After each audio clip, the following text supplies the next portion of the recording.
This is my video update on this Saturday afternoon, December the 7th, coming to you from Athens, Greece. Let's talk about some news.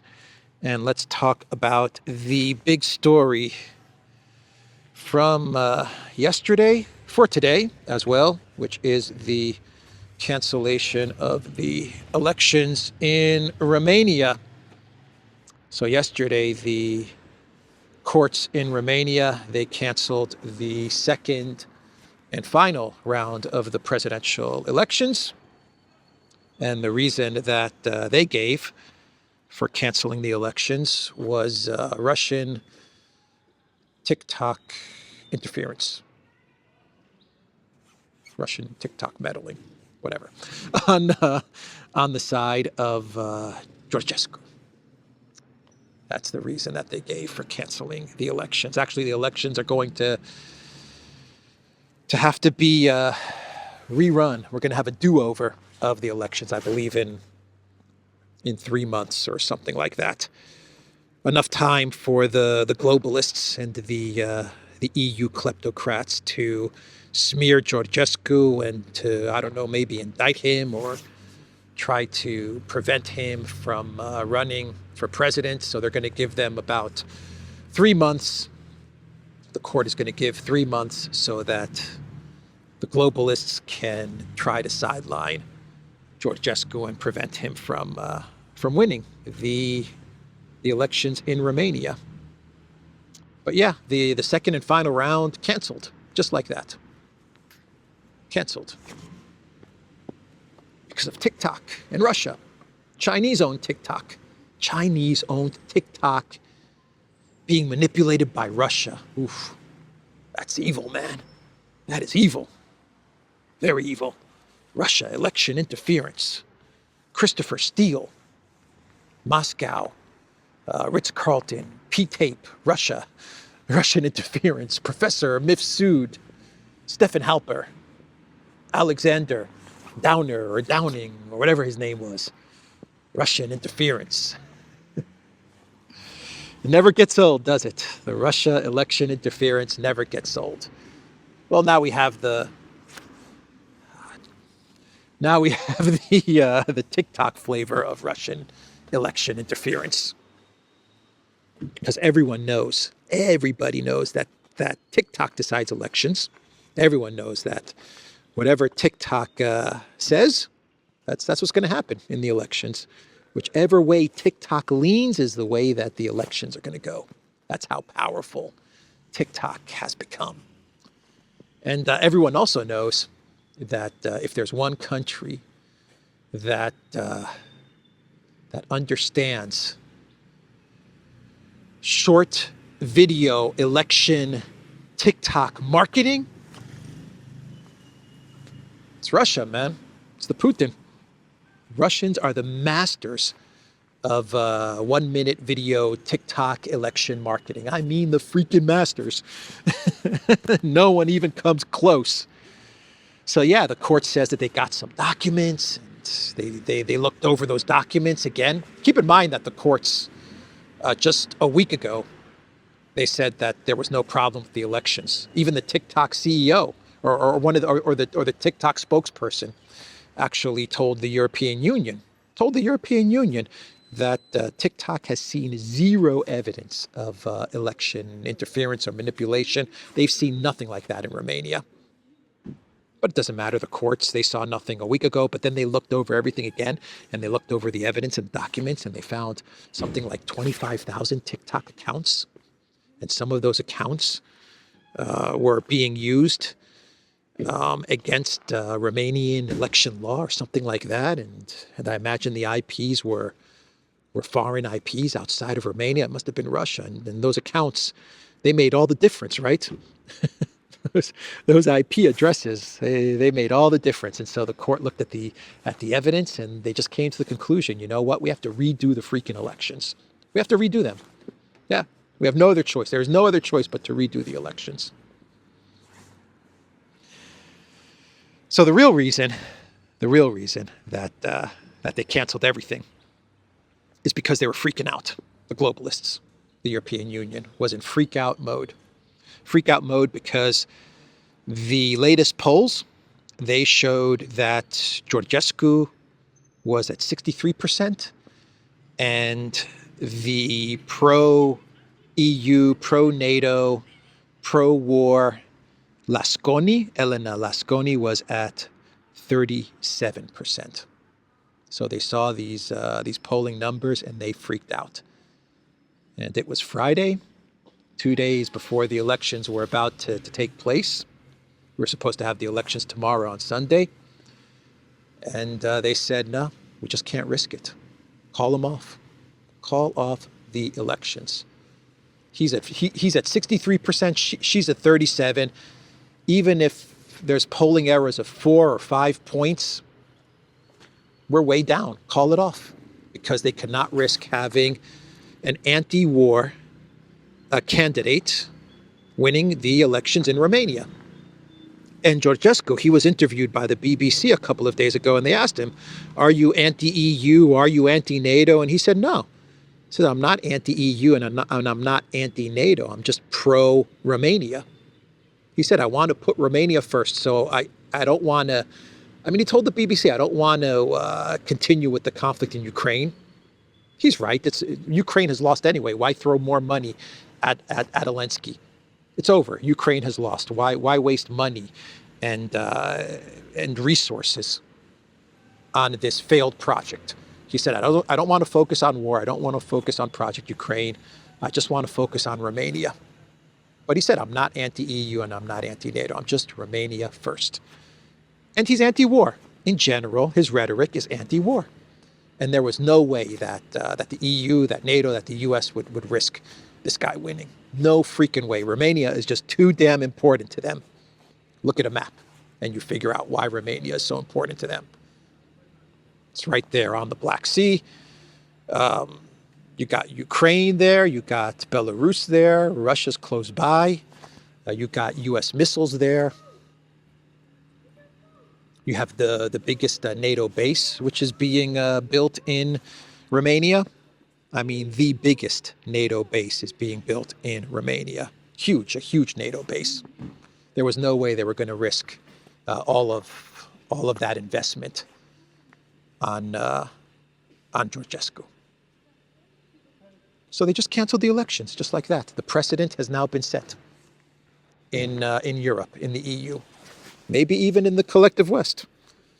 The precedent has been set. If there's a candidate that the globalists do not approve, just cancel the elections.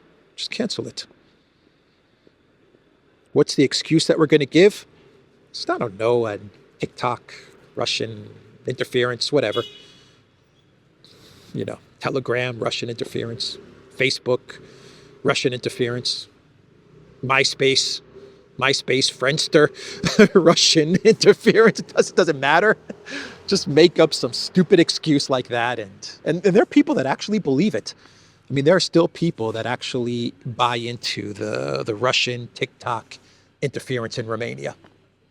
To this day, after everything we know, everything we've learned, all the truth that has come out with Russia and elections and Russiagate and all of that stuff, to this day, there are still people that actually believe that Russia and TikTok was meddling in the elections in Romania to help Georgescu. Jeez, man. Oh, my God. My God. Yeah, I wouldn't be surprised if Christopher Steele releases a dossier which claims to show that Georgescu was at a hotel in Moscow at the Ritz-Carlton, and there's a P-tape involved, and There's a professor from Malta named Mifsud who also has some evidence about Romania and Russia and Georgescu. I would not be surprised if a dossier like this comes out in the next couple of weeks. Would not be surprised at all. So Politico, they have an article with the title, Romanian Election. What the hell is going on? Here's what you need to know after an alleged Russian hybrid attack prompted Romania's constitutional court to cancel the presidential election. Yes, it was a Russian hybrid attack. A hybrid attack. That sounds nasty, man. A Russian hybrid attack. Jeez, man. Sky News is saying Russia's hybrid attack on Romanian election could trigger NATO response if proven. Oh man, Article 5 because of the Russian TikTok hybrid attack. TikTok causing World War III. Yeah, I was reading some articles which say that the elections in Romania have been tainted by the Russians. Tainted by the Russians. Blah, tainted. Ugh. Damn it, those Russians tainting the elections. They taint the elections. Ugh, Russian tainted TikTok elections. Jeez, man. The way they use words, huh? Let's see what Politico is saying in this article. Romanians were due to vote in the second round runoff election for their next president. They had two candidates to pick from. Center-right, small-town mayor Elena Lasconi and Colin Georgescu, a far-right independent who was catapulted from obscurity into the lead in the first round of voting on November 24th. Wow. That paints quite a picture, doesn't it? On the one side, we had the center-right, wow, small town mayor, Elena Lasconi. Just a small town girl living in this lonely world. She took the midnight train to Bucharest. She's a small town mayor, just a small town mayor. Very honest, very lovable, very cuddly, small town mayor, Elena Lasconi, up against the far right independent, and he's independent. Ugh, he's independent and far right. Georgescu, who was catapulted from obscurity. He was obscure. He was a nobody. No one knew who he was. Who is this guy? No one knew him. He had no job. He had no education. He was a nothing, a nobody, an obscure figure who somehow was catapulted to win the first round. Wow, how did that happen? How did this obscure nobody win the first round? It must have been TikTok and it must have been the Putin. Narrative construction, propaganda construction. Actually, when you look at Georgescu's resume, his CV, he's far from an obscure figure. He's far from a nobody. If this guy's a nobody, then what the hell am I? What are we? Because this guy is super accomplished. I mean, he's been in diplomacy and politics since 1991. I mean, he has headed up some of the biggest organizations in the world. Programs connected to human rights, connected to food, to the environment. I mean, he's been at the top of those programs. We're talking at a UN level. And in 2020, 2021, the AUR party, I believe it's the AUR party, they nominated Georgescu to run as their prime minister. So he's been a diplomat. He's been in politics on the global stage, on the world stage, going back 3 decades. But he's obscure. He's obscure. You have to paint them as obscure, because how else are you going to explain his first round victory? And the TikTok manipulation, so you have to create the narrative that he's obscure. He's an obscure figure who the Russians catapulted to win the first round by using TikTok. You can't say he's a 3 decades accomplished diplomat and politician on the world stage representing Romania, and he won the first round of elections. That's not convincing. That's not convincing. Using Russian TikTok manipulation, you can't say that. Anyway, that's the big news, everybody. Romania canceling the elections. The precedent has been set. The precedent has been set. And at this very moment, at this very freaking moment, the globalists and the EU, they are working in overdrive to overturn the democratic elections in Georgia. They want a rerun of the elections in Georgia. Violent protests to overturn the elections in Georgia. Salome Zurabichvili, she said in a statement 3 weeks ago, the same exact thing that's going on in Romania. That's what she said 3 weeks ago, that there was some Russian social media, TikTok interference in Georgia. And when they asked her the question, how do you know this? How do you know this, Salome Zurabichvili, French-born, French Foreign Ministry employee, president of Georgia? How do you know that the Russians were using social media to manipulate the elections in Georgia and help Georgia Dream win? And you know what she said? She said feelings, emotions. That's what she said. It's the feels. It's the feelings. I just know it because of the feelings. Yeah, that didn't go over too well. So you know what the globalists said? They looked at what Zurabichvili said. They looked at the script that they handed Zurabichvili and they said, feelings, that didn't work. Let's put together some documents, some IP addresses, some TikTok accounts, and at least let's get some documents, some evidence next time around. Yeah, but in Georgia, right now in Georgia, they're trying to overturn the elections with Georgia Dream.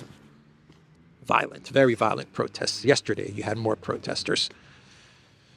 So yeah, the UK, Starmer, Labour Party, the guy that's Starmer's chief of cabinet or whatever the guy's name is. I don't know his name, but one of the organizations that he's a part of, they sent 100 advisors to the United States, I believe to Michigan, in order to help the Harris campaign defeat Trump. Is that not election meddling? 100 freaking advisors to Michigan to help Harris beat Trump? Sounds like election interference to me. I don't know. Beats me, man. It doesn't sound too good for Labour in the UK.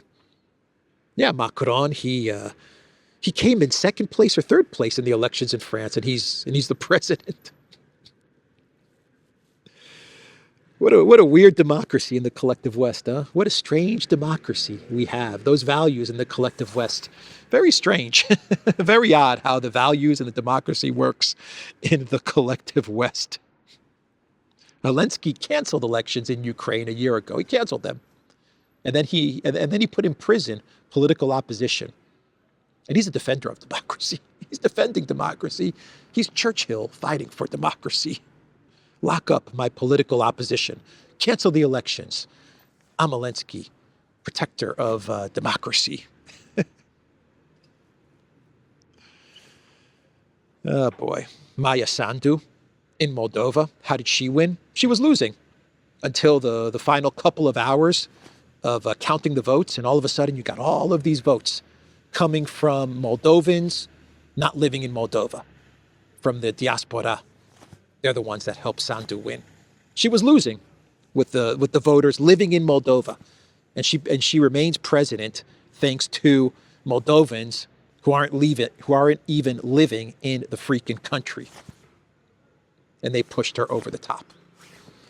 What a strange democracy in the collective West. Very strange democracy. So that's the situation in Romania. Tulsi Gabbard has 100 national security officials calling on Tulsi to not become the director of national intelligence, the DNI.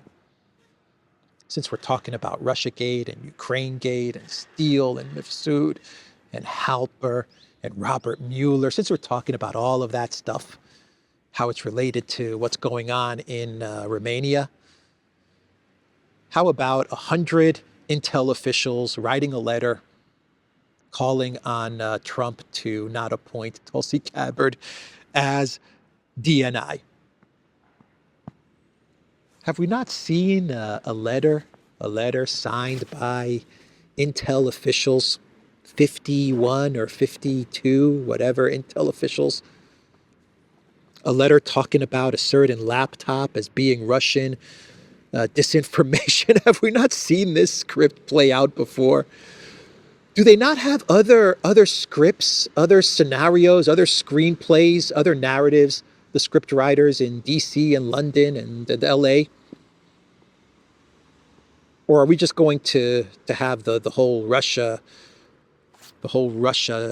script, screenplay play out over and over and over and over again forever?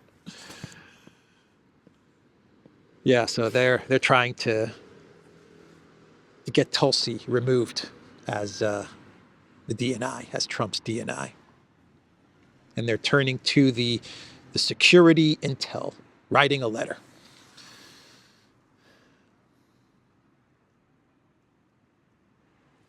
So what else? What else should we talk about here?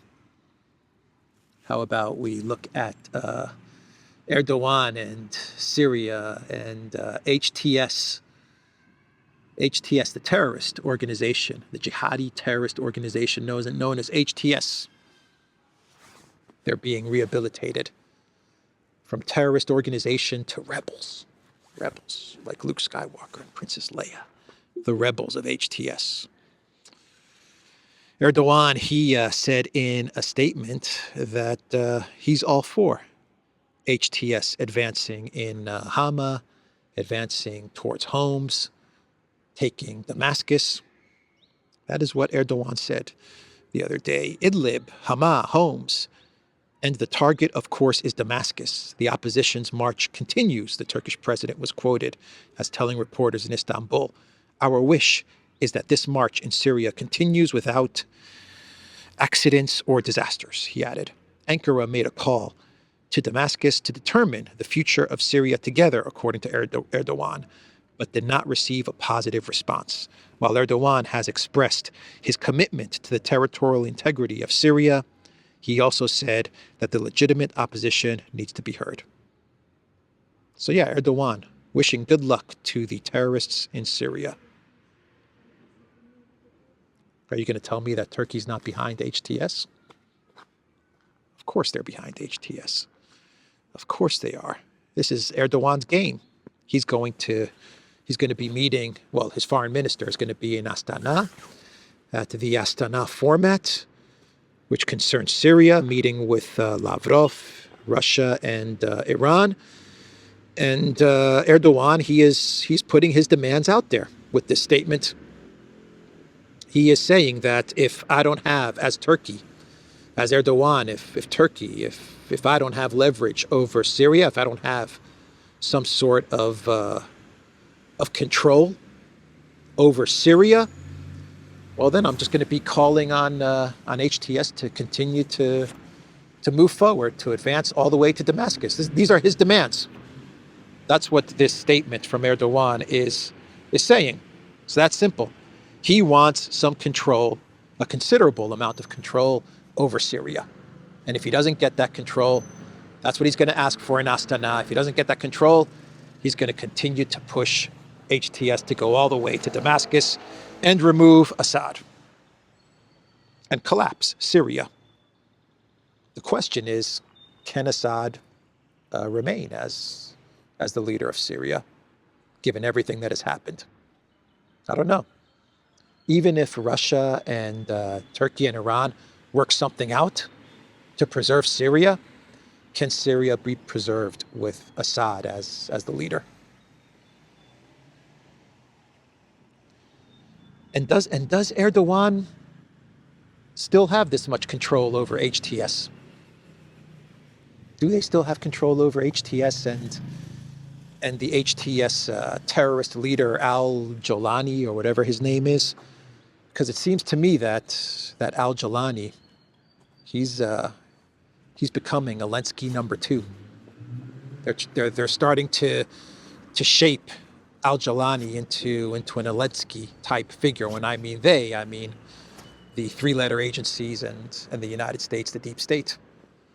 So I wonder, how much control does Erdogan still have over HTS? I don't know. So Putin and Lukashenko, looks like they're working on a security deal, which will see the ODYSEE missiles based in Belarus.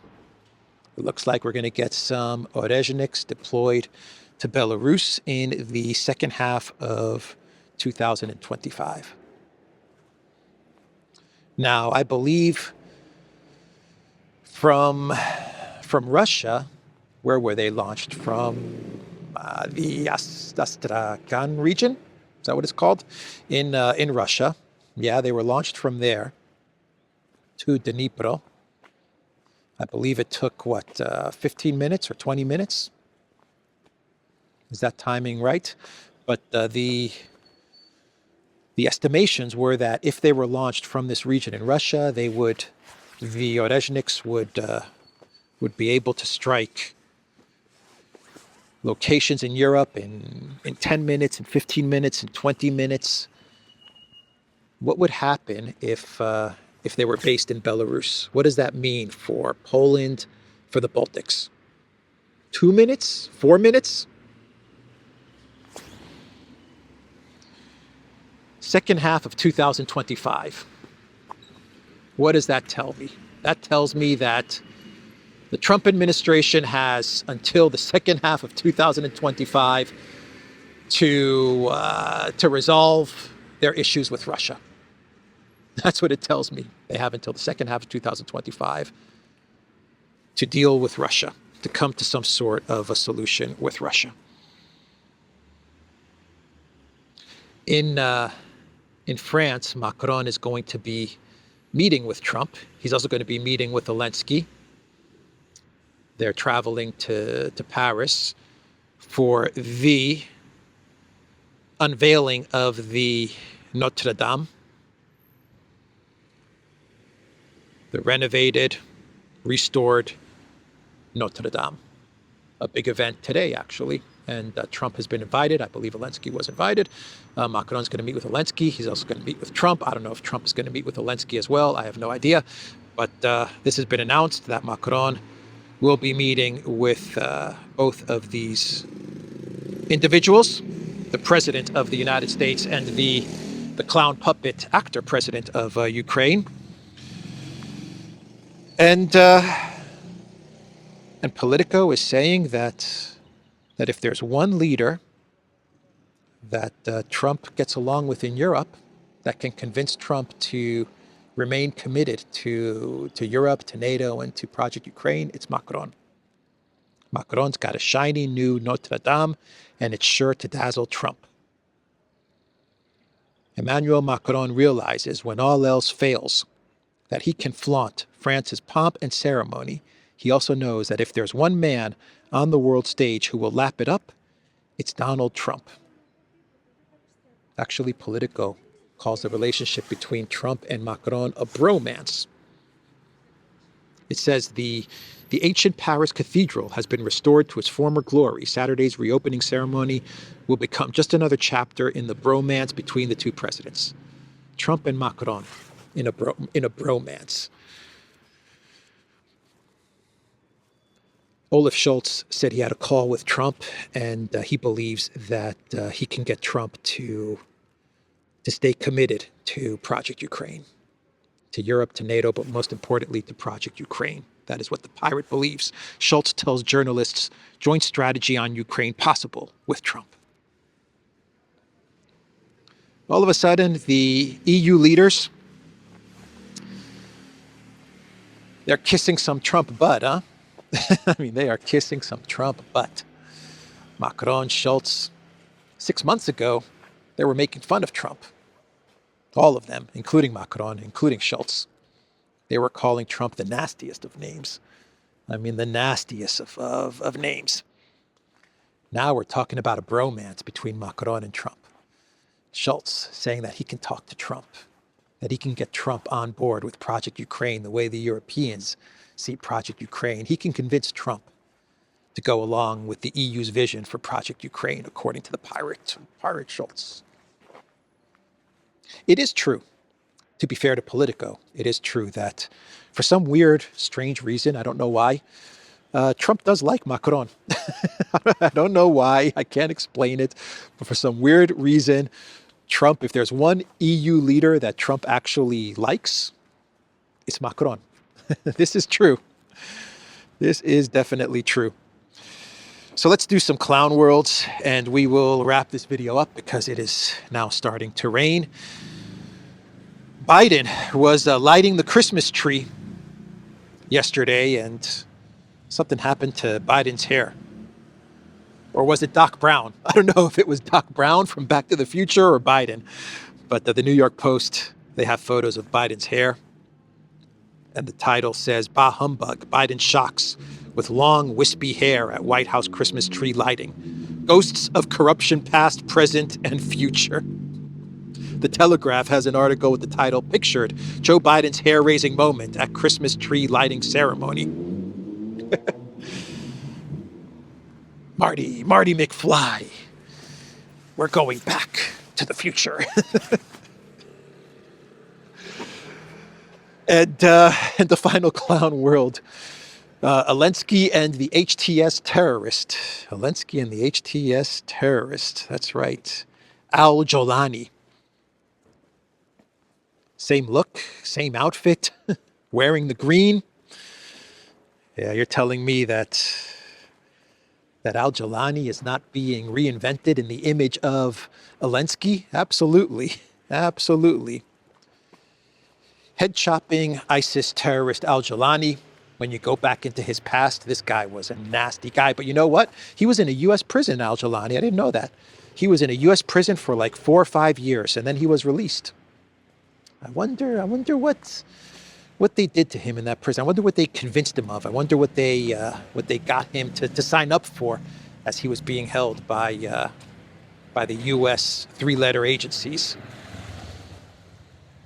Asset? Is he an asset? I don't know, but they're definitely making him out in the image of the Green Goblin.